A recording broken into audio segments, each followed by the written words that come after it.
ಮದ್ಯಪ್ರಿಯರಿಗೆ ಅಬಕಾರಿ ಇಲಾಖೆ ಮತ್ತೆ ಶಾಕ್ ಕೊಡ್ತಿದೆ.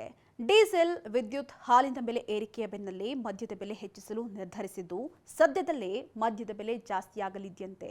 ಹೌದು, ರಾಜ್ಯದಲ್ಲಿ ಈಗಾಗಲೇ ಮದ್ಯದ ಬೆಲೆ ದುಬಾರಿಯಾಗಿದೆ. ಈ ಮಧ್ಯೆ ಮದ್ಯದ ಬೆಲೆಯನ್ನ ಪ್ರತಿ 3 ತಿಂಗಳಿಗೆ 10 ರೂಪಾಯಿಯಿಂದ 15 ರೂಪಾಯಿ ಹೆಚ್ಚಳ ಮಾಡಿ ಬಿಯರ್ ಬೆಲೆಯನ್ನ ಈಗ ಇರತಕ್ಕಂತಹ ಬೆಲೆಗಿಂತ ಶೇಕಡ 10% ಹೆಚ್ಚಳ ಮಾಡಲು ಅಬಕಾರಿ ಇಲಾಖೆ ಮುಂದಾಗ್ತಾ ಇದೆ.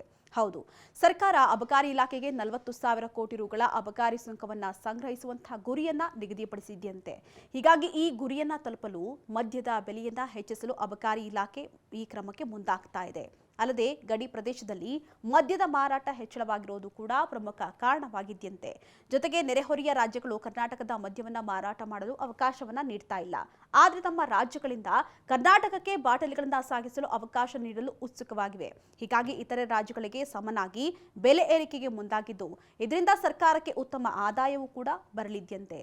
ಸದ್ಯ ಅಬಕಾರಿ ಇಲಾಖೆ ಈ ಅಧಿಸೂಚನೆಗೆ ನಾಗರಿಕರು ತಮ್ಮ ಆಕ್ಷೇಪಣೆಯನ್ನ ಸಲ್ಲಿಸಲು 7 ದಿನಗಳ ಕಾಲಾವಕಾಶವನ್ನು ಕೂಡ ನೀಡಲಾಗಿದೆಯಂತೆ. ಇನ್ನು ಈ ಹೊಸ ದರ ಬಂತಂತ ಹೇಳಿದ್ರೆ ವಿಸ್ಕಿ, ಜಿನ್ ಹಾಗೂ ರಮ್ ಸೇರಿದಂತೆ ವಿವಿಧ ಮದ್ಯಗಳ ಬೆಲೆ ಏರಿಕೆಯಾಗಲಿದ್ದು, ಪ್ರತಿ 3 ತಿಂಗಳಿಗೊಮ್ಮೆ 10 ರೂಪಾಯಿಯಿಂದ 15 ರೂಪಾಯಿ ಹೆಚ್ಚಳವಾಗಲಿದೆಯಂತೆ.